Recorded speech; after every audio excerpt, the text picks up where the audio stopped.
Hey everybody, off topic, strange video, but I couldn't find any teardown or information about this Magimix Blender 11619, and it's not working too well. It smokes, it stinks. I figured let's see if I can tear it down.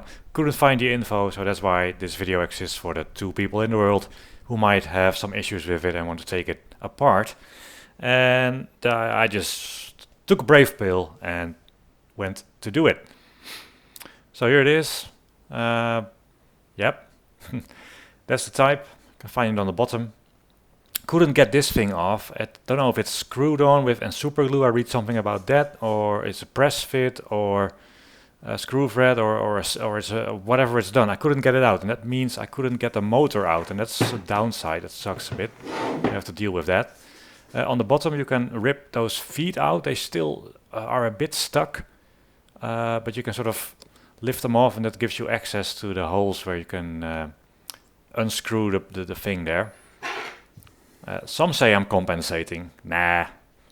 So when you take those screws out, you can lift it up a little bit. We have to undo a bunch of cables. There's one, it's ground, and I labeled all these and these two as well. So you have to label them because they aren't labeled.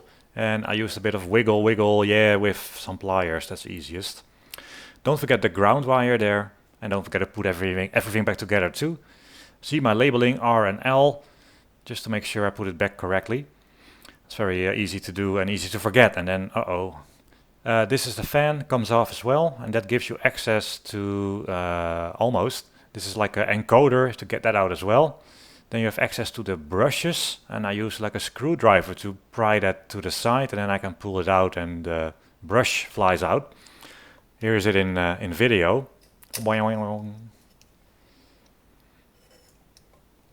And here's the other side again with the little screwdriver.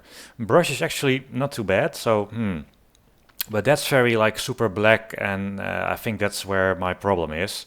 So here's an old toothbrush squished in there and then rotating it. Many Q-tips didn't really work, and then I had this sort of sandpaper. It's too rough. I didn't have anything finer. But I think, well, it's messed already, so can't break it anymore. It lets the smoke out even with a small smoothie, so it's almost broken. So let's see if we can wedge that spongy sandpaper thing in there. And a bit like this. It did clean it up quite well. Of course, it left some coarse marks, and it's probably not the way to do it. But with the tools I had, you see it's quite shiny again. However, since it's not very smooth, you can see the shiny bit. It will probably wear out the brushes soon again. So it's not longevity. But again, I couldn't get the motor out because that top thingy wouldn't come out. So this was hard to access. Anyway. So here we are trying to mess with those... the brushes with those spring and springs, really difficult. Here I've managed to put one back. So I push it in and then bend the end again with a little screwdriver to make it secure in place-ish. But getting this super annoying, getting that super long coil spring in there. It always wants to pop out. It's very hard putting something so long in such a small hole. What?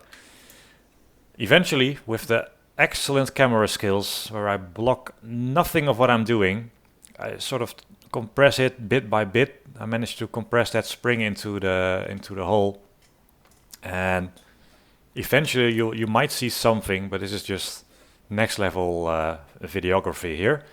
So I sort of wiggle it in, and then the thing is you have to insert that lip again, and you can't really. So here I'm gonna get a screwdriver to keep it pressed in. So really the worst sort of brush holder. So that little screwdriver comes in now, and you can perfectly see what I'm doing. I hold it in and just far enough so I can insert that clip again. That pushes through and has to bend. We have to bend it at the end. But yeah, there.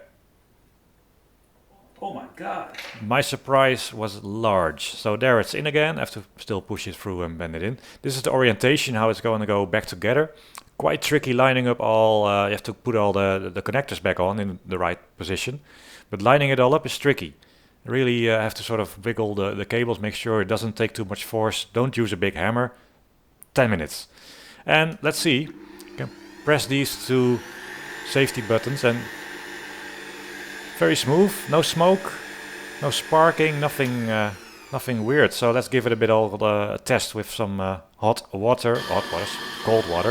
Give it a bit of a load. This is the soup program used to get smelly and all that, and it seems to be fine because it passes the sniff test. So I hope it was useful to you. Perhaps two people out there might find this useful. Alright, bye bye.